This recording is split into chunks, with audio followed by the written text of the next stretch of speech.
सबके राधे राधे। इस जोग गीत के तीसरा पाठ है। एकरा में हम 5 गो गीत गाए।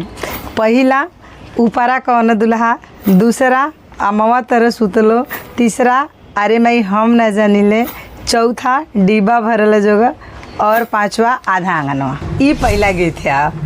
ऊपरा कौन दुल्हा मौरी सावरे होला, मौरी सावरे होला, नीचावा दुल्हा के माया दीत मानवे होला, नीचावा दुल्हा के आदित मानवे होला, आदित मानवे होला, सूरज गोड़वा लागे होला, सूरज गोड़वा लागे होला, हमारा दुल्हरुआ के जोग जानी लागे होला, जोग जानी लागे, जोगा टोना जानी लागे होला, जोग टोना जानी लागे होला, हमारा दुल्हरुआ के जो